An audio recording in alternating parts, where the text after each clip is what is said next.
Hello, I'm Shannon Reed from Montgomery Area Chamber of Commerce, and I want to go through getting your website ADA compliant. We're going to talk about some things that have just come on our radar here in the last few months, and I want to make sure that we get ahead of this with you so that you can have a full understanding and an approach that you can take to keep your business compliant and also safeguarded.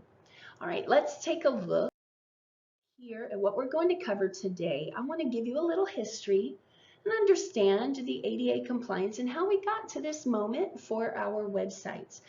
I want to explain to you who the players are so that you kind of get a bigger worldview of what's happening and what this criteria is that they're promoting and requiring of us as businesses.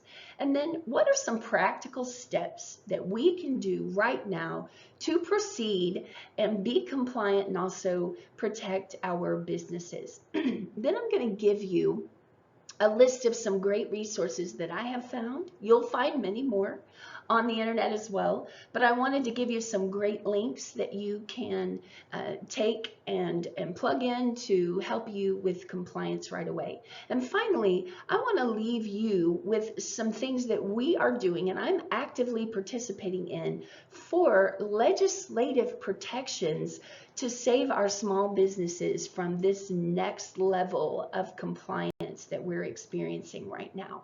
So let's dive right in. You are probably familiar with the acronym ADA.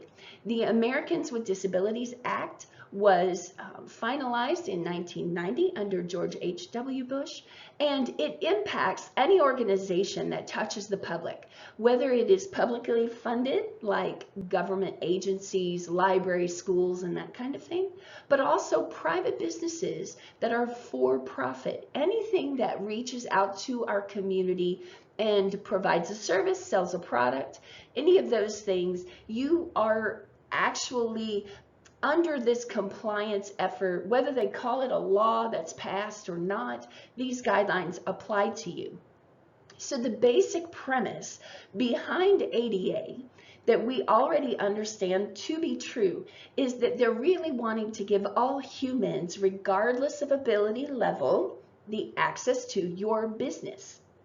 Now, over the years, the courts have already been ruling that websites, apps, digital spaces are also included in compliance. And we often think of physical spaces, whether it's ramps to get into our buildings, doors that are wide enough, restrooms that are compliant, handles and doorknobs and all of those things. Those are also under the ADA banner. But now if you think about it, since COVID, when we had forced everyone into their homes, really what we saw was the need for all Americans to access your businesses virtually. And that is really what has ramped up the need for compliance on websites. But I will tell you that it has been brewing below the surface for many years prior to that.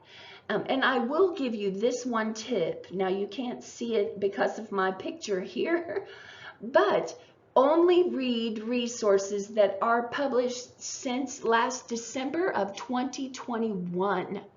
You need to make sure that everything you read is really, really current because things are changing in real time.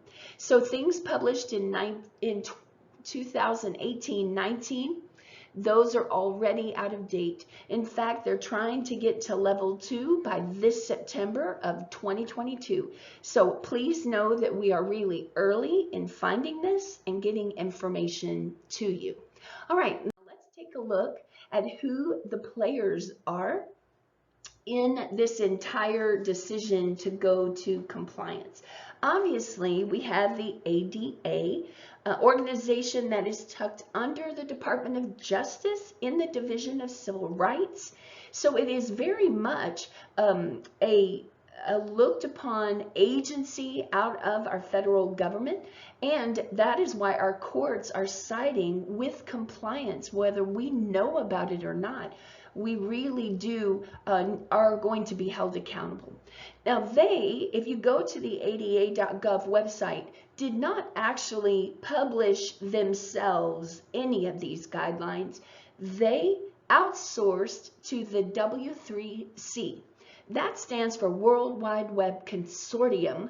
This group of individuals across the globe came together and developed the guidelines that they entitled the Web Content Accessibility Guidelines.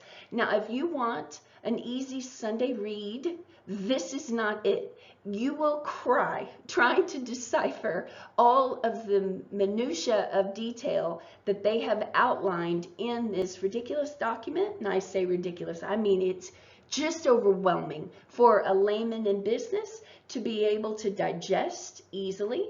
So I have tried the best I can to break down what we can do today, and that should help us with a running start to get ahead of this. Because listen, folks, it's not going to go away. They aren't going to change their minds. If you think in terms of you want every business, whether it's public or private or for-profit or non-profit, every business should be accessible to every human, then you need to go with that mindset of why they're not going to let this go away. And since we had COVID and forced everyone behind doors, that it just only escalated the need for compliance virtually, right?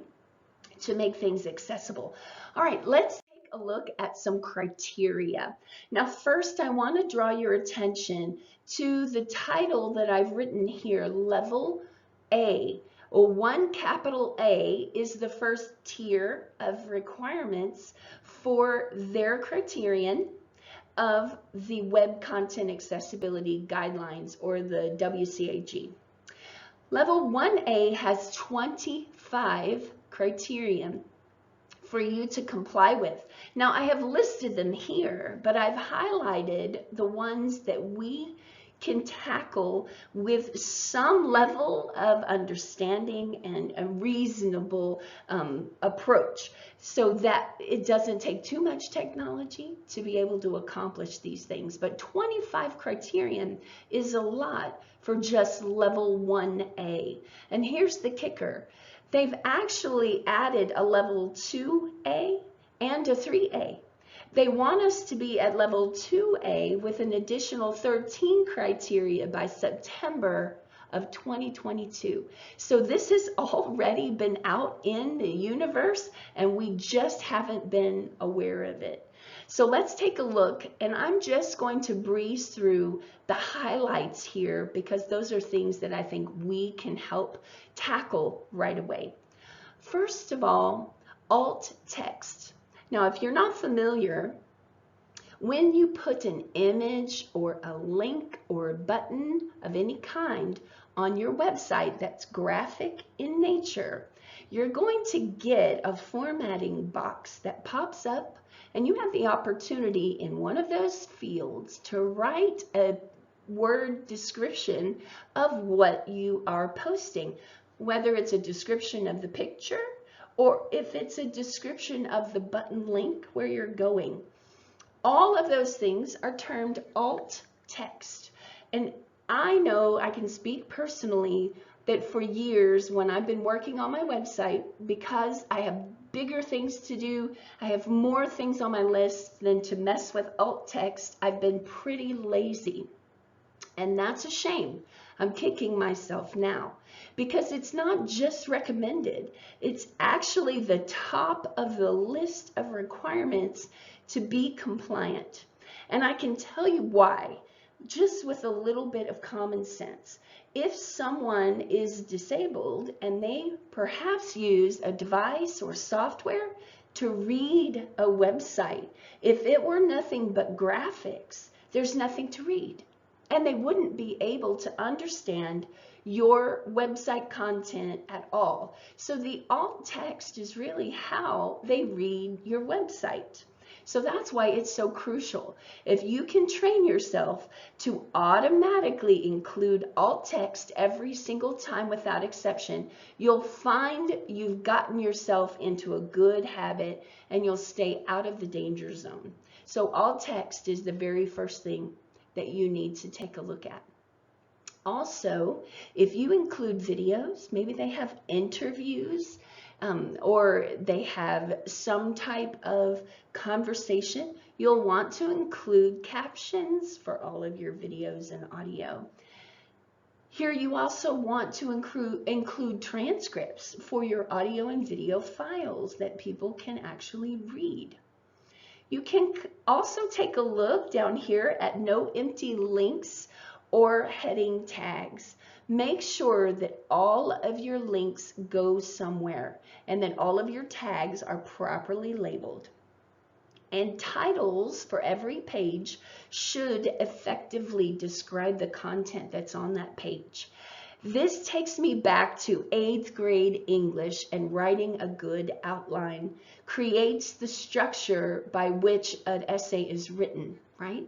So our website, if it's being read by an automatic reader, you need to think of it in terms of an outline that's really hierarchical in nature, so that people understand the big points and the fine details, so that it can read it in some type of organization. All right? So if you think about it in common sense, of course it makes sense to us. It's just a little overwhelming that we have to tackle it all at once. Well, here's a few more of the level 1A requirements, and I've highlighted a few that we can make sure we can do right up front.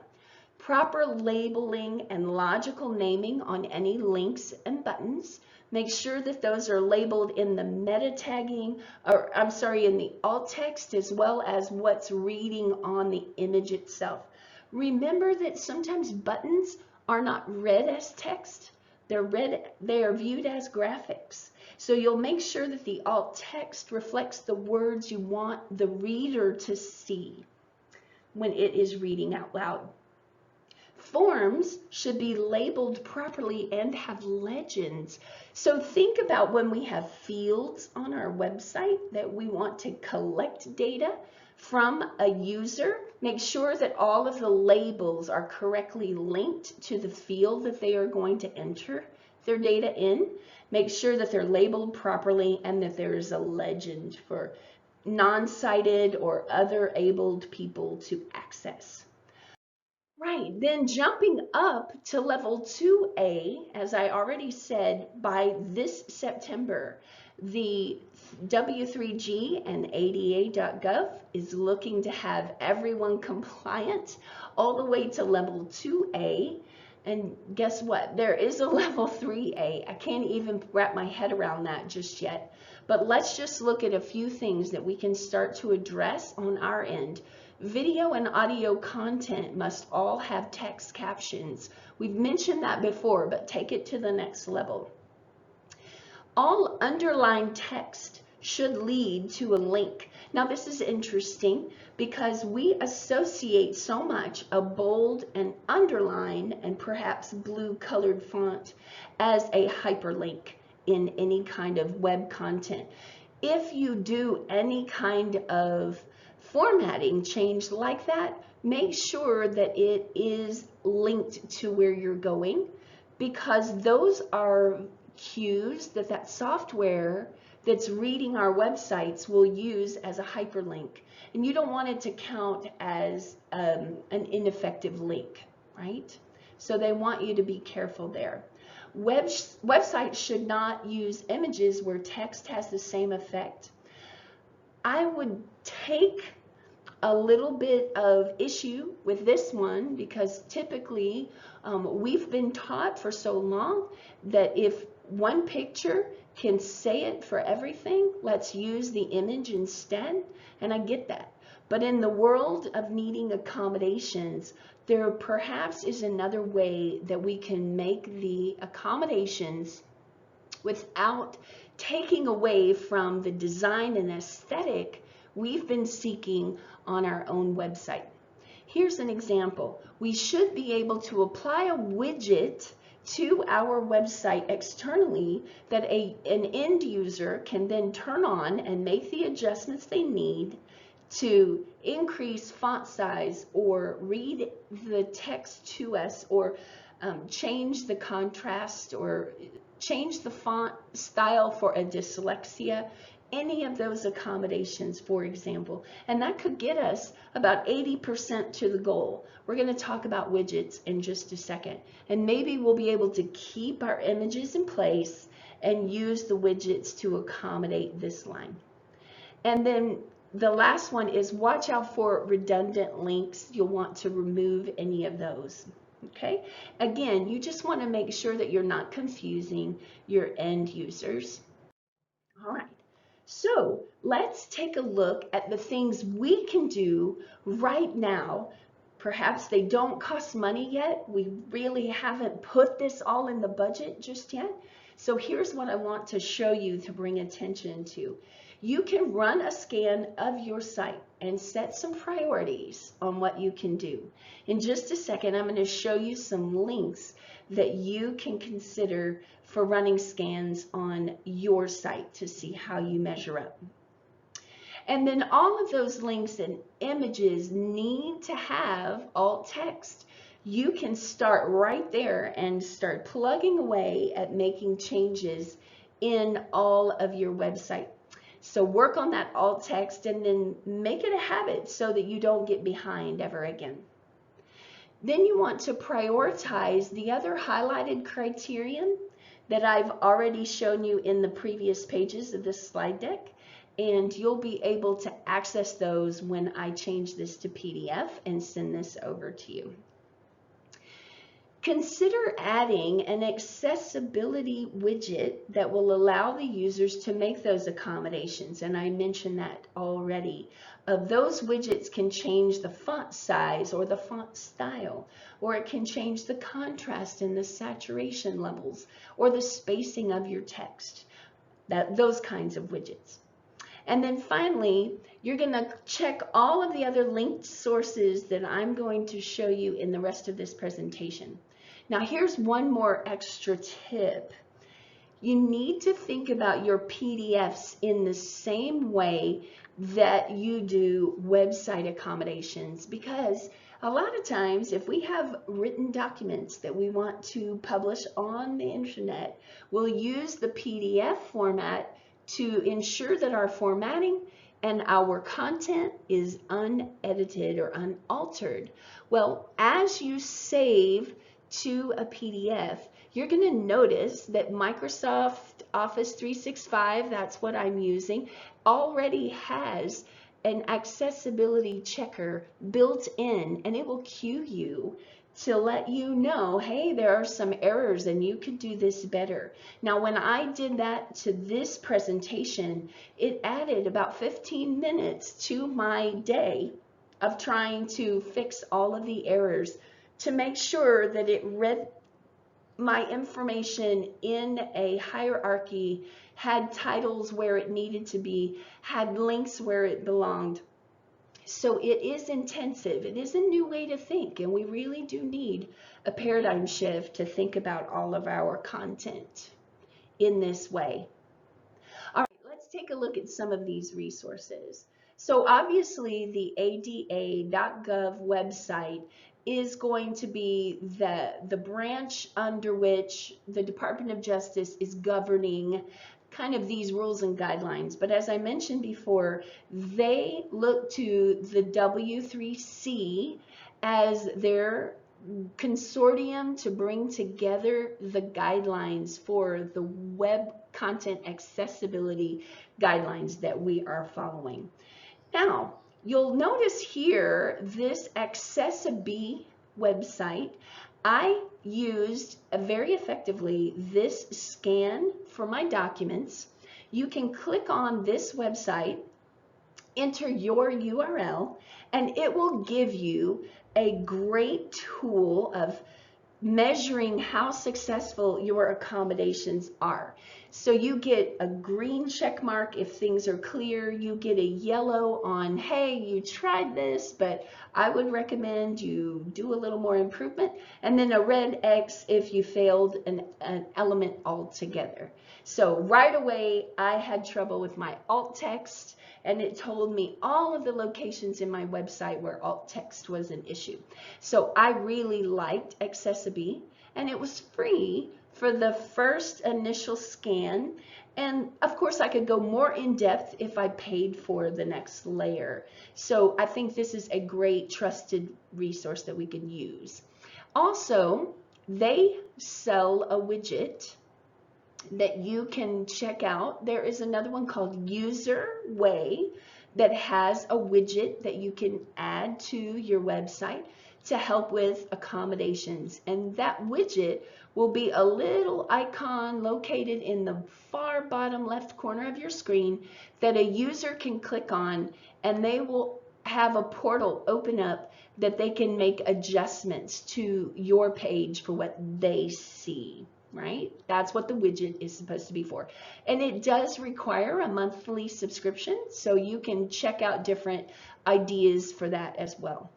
And of course, my image here is in the way, but when you see the final document, I will have clickable links for you.